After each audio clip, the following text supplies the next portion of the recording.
was attracted to it because it's a sort of a symbol of nationalism and modernity. And then I went there in 2002 and I saw amazing,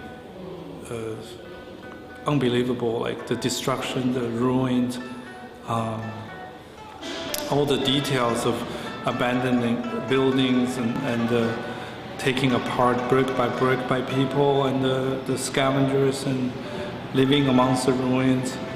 It's made quite a strong impression.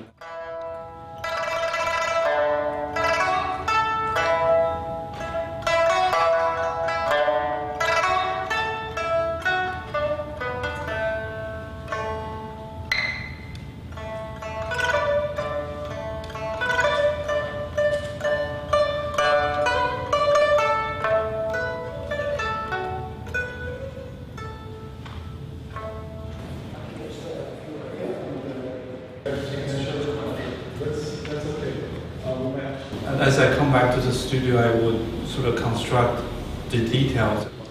I don't really have a plan exactly, but you have to. That's part of the excitement. You don't know what you're going to end up with.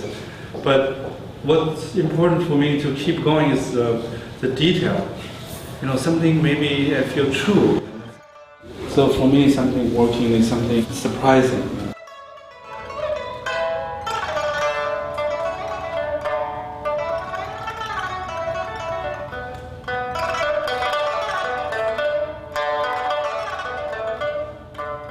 A lot of times the artists identify with the tree. If it's below the mountain, is someone comes from a humble background, and if the root of the tree is exposed, it means that he is from somewhere else.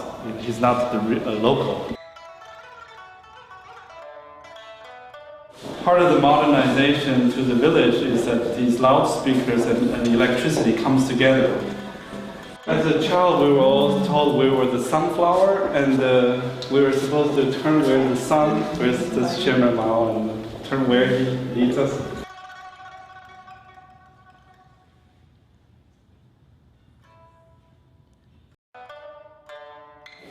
And this one is called the strong wind. And wind in the Chinese classical poetry, literature, a lot of times sort of referring to the influence of the emperor, and so you see the people have a different reaction. You know, this woman, she's very strong. She's like have her chest out, and this old man is more kind of turning the head.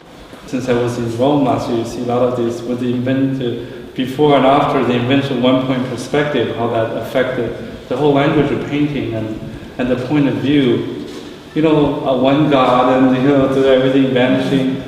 Where in Chinese painting, the tradition is more true to the idea of maybe to the experience of looking at this thing at the same time looking at other thing, and you move. Like the scroll painting, you have a first encounter with the figure at the distance, and then the next encounter in the middle ground. Later, you have a more close-up relationship. Things are moving, things are changing. And so the perspective goes accordingly, not very strictly always vanishing in a kind of very scientific way. It's more subjective, you know.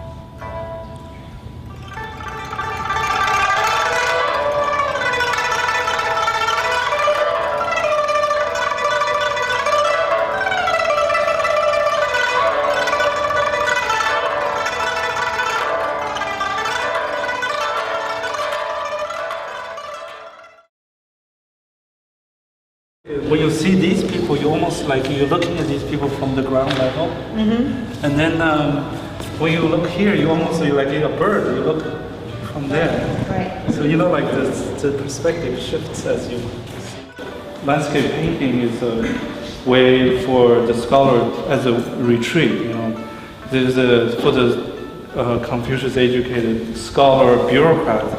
is that you learn and then you can help your country. That's always the goal, right? And so the idea is when the things are going well, you help your country by participating in the government.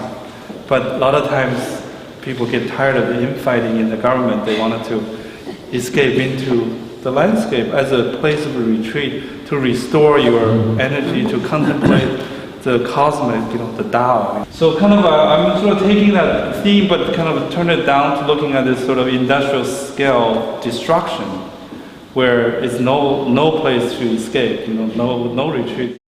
Modernity kind of wipe out the sort of pushes away all these things and wipe them clean, So these are all, which sort of reflected my experience as a child grew up in China. Anything old is bad. All these, look at what all these old ideas, Confucianism, Taoism, leads us to opium war. We've been humiliated by the Western guns and boats, and this sort of ideas behind these paintings of old paintings of Chinese painting. They seem to very not relevant to what's happening. It's just very out of favor. And I think maybe using this sort of abandoned art form, almost completely, abandoned art form to kind of working on the ruin as a subject, somehow they fit together somehow,